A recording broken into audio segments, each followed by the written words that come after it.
Lek, hari ini saya mau bikin videonya nyantai saja ya. Ceritanya kan kemarin saya sudah pernah bikin minuman yang buat apa itu jenenge asam urat, darah tinggi, terus apa maning, lagi saya kelalen. Nah, pas yang terakhir itu kemarin ada yang request coba bikin obat tradisional untuk kolesterol. Ya mungkin dipikirnya saya dokter apa ya. Dianggap ngerti segalanya. Enggak, Lek. Ini saya kadang tahu 1-2 tapi ya cuman berdasarkan kok gambarnya kepotong, berdasarkan baca-baca di internet ya, nggak berdasarkan ilmiah ataupun sekolah, nggak ada. Dan memenuhi requestnya Lilike, hari ini saya akan membuat video cara menurunkan kolesterol versi murah meriah, alami, nggak perlu obat-obatan. Dan nanti di video ini saya juga akan membahas mandan banyak tentang kolesterol, tapi itu juga berdasarkan apa yang saya baca ya, bukan berdasarkan ilmu saya sekolah. Itu zaman dulu saya sekolah nggak ada kaitannya dengan beginian. Nih, Lek, di tangan saya sekarang sudah ada godong salam. Bentar lah ya, di sini mandan ini godong salamnya ini akan saya godok. Dan sepengetahuan saya godong salam ini memang bagus untuk menurunkan kolesterol ya. Di sini saya akan menggunakan 7 lembar. Bentar ke inspirasi. Siji, loro, telu, papat. Ini papat belah ditungnya. Ini daunnya saya masukkan di freezer ya, 5, 6, tuh ini akan saya cuci dulu. Dikumbai di situ ya. Bagusnya itu merebusnya menggunakan kuali tanah liat ya, Lik ya. Tapi berhubung nggak ada sih saya, tapi satu lagi tuh yang tersisa, yang satu udah pecah. Jadi saya eman-eman menggunakan itu. Kalau kolesterol saya sih terjaga, Lik. Di sini saya menggunakan 2 gelas air ya.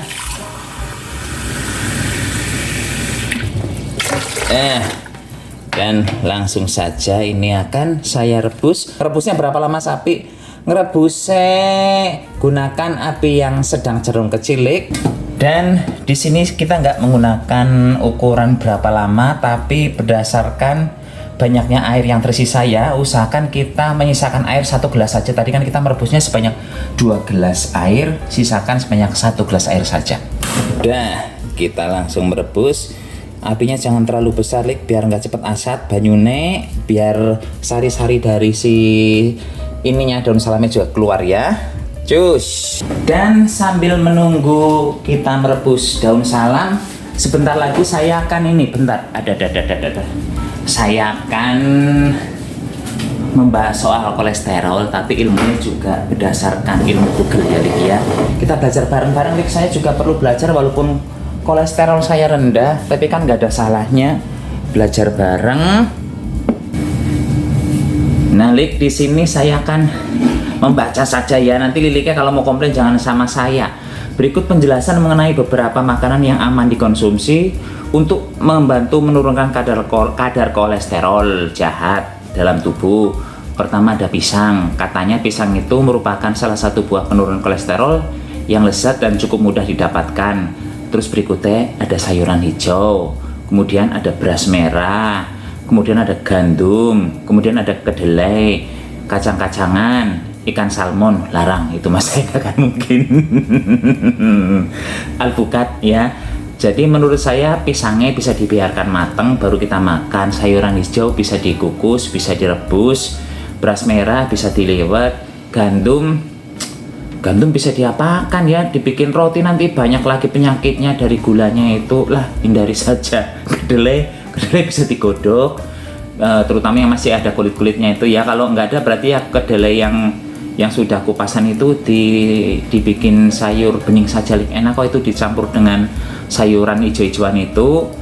Terus kemudian alpukat bisa dimakan begitu saja ya, atau dicampur dengan apa kayak yang bisa membuat dimakan gitu. Terus air rebusan apa yang bisa menurunkan kolesterol dengan cepat? Gitu ya, mungkin ada yang bertanya demikian. Pertama ada daun alpukat. Daun alpukat tempatnya biung tira ada tapi masih kecil pohonnya. Kemudian daun kelor. Daun kelor itu bisa ditege ya, bisa dibikin sayur bening. Terus kemudian daun sirsak di depan rumah ada.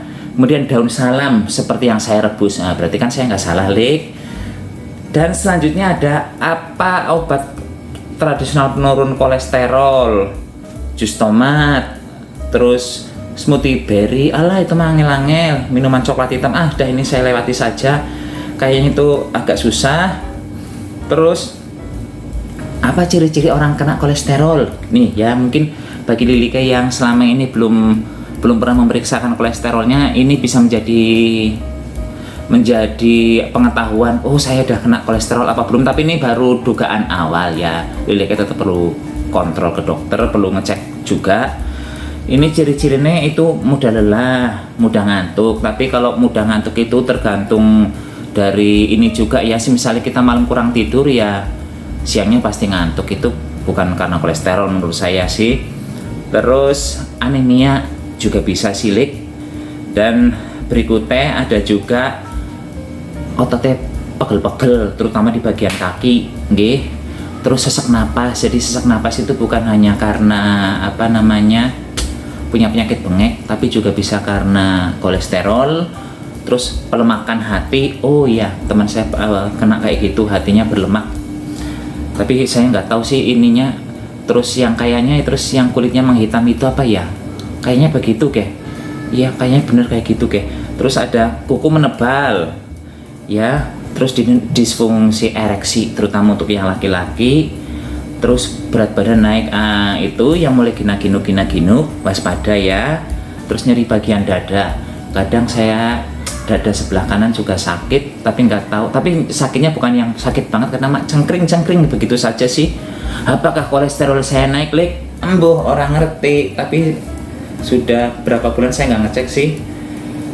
Apa yang tidak boleh dimakan oleh penderita kolesterol?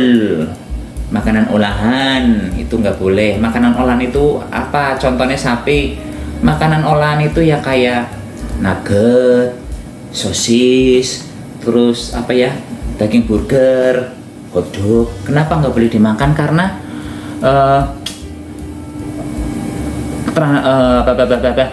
karena mengandung lemak jenuh dan lemak trans yang berbahaya untuk kolesterol dalam tubuh. Selain itu, makanan olahan memiliki kadar sodium yang sangat tinggi. Sodium itu yang dari garam itu ya Lik ya, kayaknya ya. Punten kalau saya salah, mau dibenarkan. Terus apalagi nih ya? Buah apa saja yang dapat menurunkan kolesterol? Pisang, apel, alpukat, jambu biji, buah bit. Nah, buah bit kemarin saya juga ada bikin itunya ya. Apa saja yang menyebabkan kolesterol naik? Kebiasaan mengkonsumsi makanan yang tidak sehat, memiliki kadar lemak tinggi, contohnya kuning endog, tuh ya, kurangi kuning endog, mentega, biskuit, keju, krim. Kalau krim ya kayak saya itu jarang lah makan krim-kriman. Santan, nah itu Lik Tira, santan sabentina ya, itu berarti saya harus mulai ngurangi juga. Terus kita kurang olahraga ya. Bagusnya itu olahraganya itu setiap hari 30 menit olahraga, dalam seminggu itu 5 hari paling nggak olahraga ya Lik ya. Katanya begitu sih di tulisannya. Terus kebiasaan merokok. Nah, buat bapak yang telah merokok itu kalau bisa kurangi lah Lik rokok Lik. Kalau syukur bisa sampai berhenti ngerokok ya, itu lebih bagus. Dan buat ibu-ibu yang mungkin ngerokok, udah lah nggak usah ngerokok lah, mendingan duitnya nggak tuku kinang kayak biung tira. Bentar lah, saya mau duduk yang kepenak ini, jangan hawanya mandan panas nang rumah. Tapi kalau saya menghidupkan AC nanti tagihannya dhuwur, menghidupkan kipas nanti suaranya berisik ya. Apakah penderita kolesterol boleh makan telur rebus? Tuh bentar ya, saya baca. Jawabannya adalah boleh mangan duguduk, asalkan tidak berlebihan ya, karena apapun yang berlebihan nggak bagus, kecuali duit banyak itu baru bagus. Batas konsumsi telur pada penderita kolesterol yaitu sekitar 4 butir per minggu. Belik, cuma 4 butir per minggu ya, jangan lebih. Namun Anda mungkin perlu berkonsultasi dengan dokter atau ahli gizi untuk mengetahui batas aman dalam mengkonsumsi telur. Bentar lagi. Lauk apa yang tidak mengandung telur? Nah, kian go lawuh apa yang tidak mengandung telur, tidak mengandung kolesterol. Lauk apa yang tidak mengandung kolesterol? Nih, ikan salmon. Alah, itu ikan salmon mah larang lah, rasa diomongna lah. Ya, terus putih telur itu bagus lek, daging unggasnya ya, yang tanpa lemak, tapi iwak kampung, pitik kampung itu berarti ya bagus. Tapi kalau yang model-model kayak apa tadi itu ikan salmon, yang bagus penambangan burung. Terus apakah timun dapat menurunkan kolesterol? Bentar ya, salah satu buah yang dipercaya ampuh buat membantu menurunkan kolesterol dan tekanan darah dalam tubuh adalah mentimun, begitu katanya. Apakah tomat bisa menurunkan kolesterol dengan cepat? Bentar ya, tak baca ya. Makanan penurun kadar kolesterol yang pertama yaitu tomat. Oh iya, bagus, betul tomat bisa membantu kolesterol ya, dimakan mentah ataupun di jus. Tapi kalau mau di jus jangan tambahkan gula ya. Cukup tomat kasih air saja terus diminum airnya. Apakah kurang tidur bisa menyebabkan kolesterol tinggi? Bentar. Begadang semalaman berisiko menyebabkan kadar kolesterol naik. Oh, ternyata ada hubungannya ya. Tukang melek bengi. Nah, makanya Byung Tira itu kerjaannya kalau tiap malam nonton acara di MNC itu, nonton acara mencari jodoh lah, sore dari kuis-kuis lah, nanti malam acara yang bagi-bagi duit itu tonton, baik kadang-kadang sampai jam 2 masih depan TV begitu. Byung Tira, ingat ya, jangan melek bengi terus, bobok lah ya. Sayuran apa saja yang boleh dimakan oleh penderita kolesterol? Bentar ya. Terong itu boleh lek, brokoli, okra, kembang kol, kangkung. Nah, itu boleh dikonsumsi, okay? Tapi cara mengolahnya kalau bisa ya hindari menggunakan minyak-minyakan ya. Cukup kalau memang betul-betul berniat menurunkan itu, saya rasa cukup di sayur bening yang tanpa minyak, terus direbus-rebus, dikukus-kukus, itu saya rasa lebih bagus. Apakah buah nanas dapat menurunkan kolesterol? Buah nanas penurun kolesterol. Hal ini karena buah nanas memiliki kandungan zat bromelain yang berfungsi untuk mencerna protein dan menjaga kelebihan lemak dalam darah. Nanas, kita harus rajin mengkonsumsi nanas. Tapi katanya kalau ibu-ibu yang perempuan itu nggak boleh terlalu banyak nanas sama timun ya. Apa benar katanya bisa keputihan? Saya nggak paham lah. Pokoknya Lilike yang lebih paham, yang perempuan-perempuan. Apakah tempe baik untuk penderita kolesterol? Kedelai merupakan makanan penurun kolesterol yang dapat diolah menjadi berbagai bahan makanan. Bisa tempe ya. Apakah minum kopi bisa menurunkan kolesterol? Penderita kolesterol perlu membatasi atau menghindari minuman seperti kopi yang diberi whipped cream, minuman bersantan hingga minuman berenergi. Nah, selanjutnya berapa lama waktu yang dibutuhkan untuk menurunkan kolesterol? Nah, ini buat para lilike yang kadang kesusu buru-buru. Pokoknya kalau saya minum itu tuh harus 2 hari sembuh. Bentar ya, kita baca bareng-bareng ya Lik ya. Meskipun obat dapat menurunkan kolesterol dengan cepat dalam waktu 1 minggu, seringkali diperlukan waktu 6 hingga 12 bulan sebelum efek perubahan gaya hidup dapat dirasakan.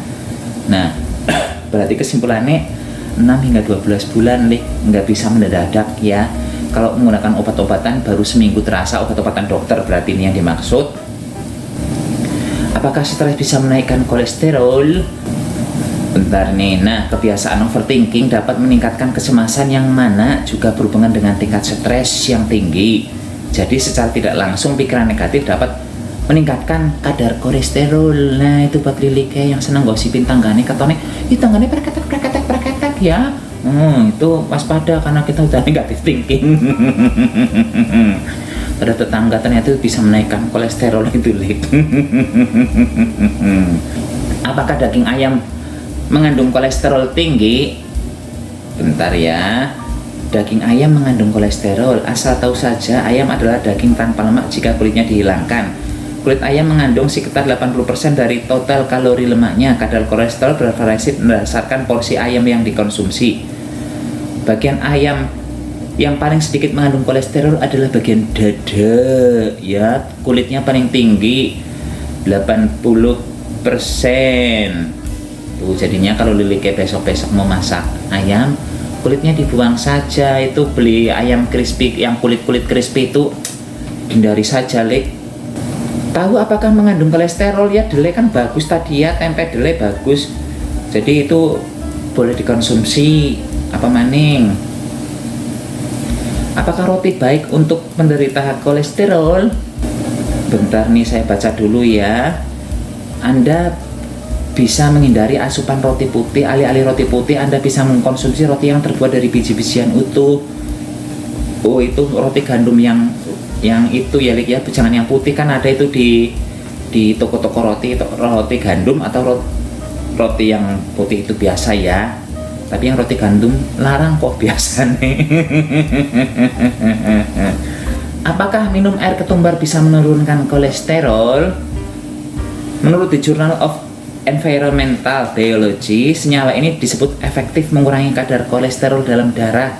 Selain itu, ramuan herbal dari biji ketumbar dinilai mampu meningkatkan kadar kolesterol baik. Saya dulu sering minum air ketumbar kalau saya jelek ya, tapi kalau Lilike mau mencoba ya silahkan. Itu kalau saya dulu 2 sendok ketumbar ya, dicuci dulu yang bersih karena kadang-kadang itu banyak debunya itu.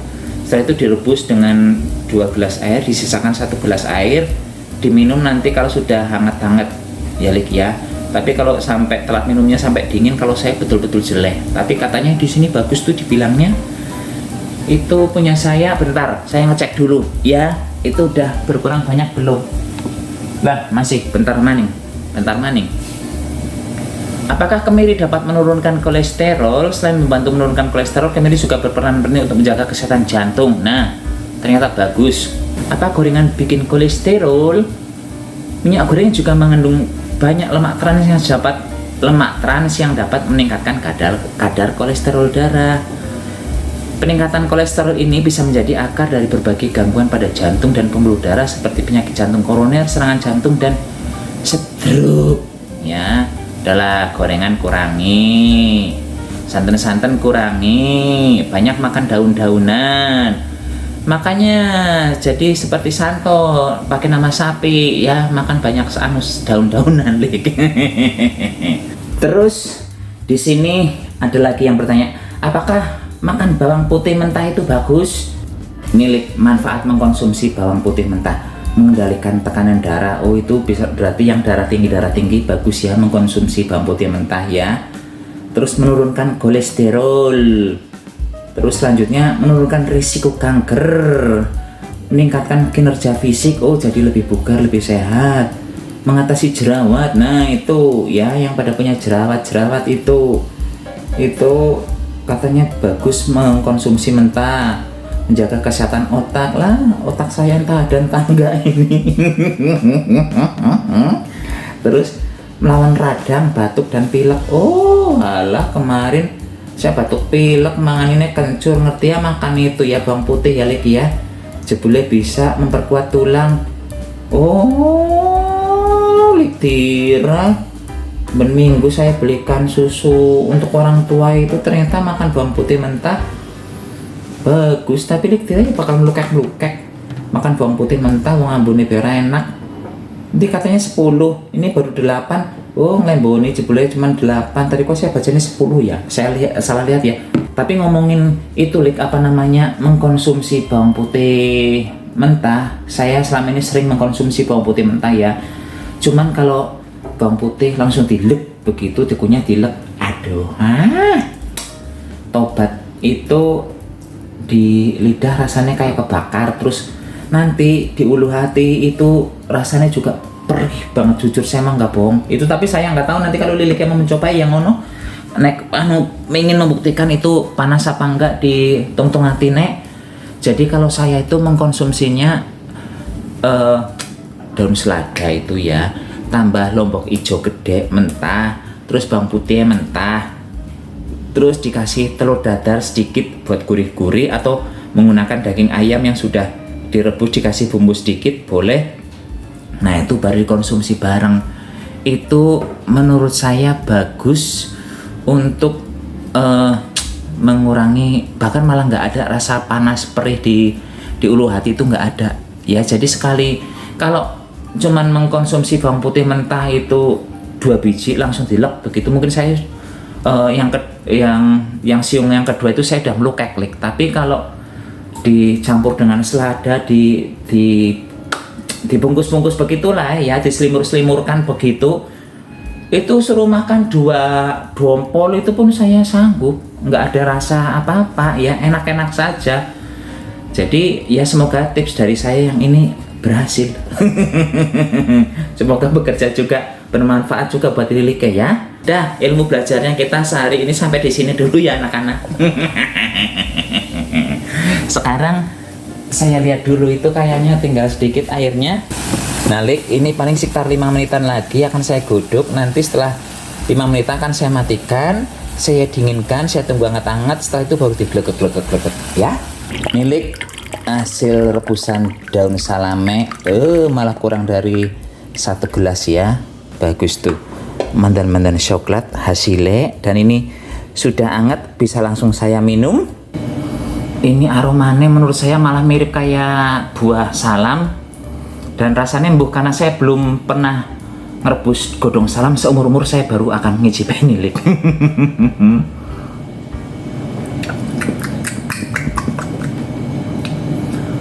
Mandan-mandan ada rasa getari apa ya?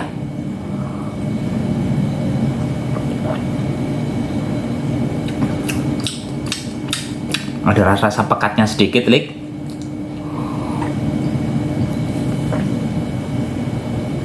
Tapi secara umum sih ini ya nggak berasa ya, cuman aromanya enak, wangi sih kalau saya.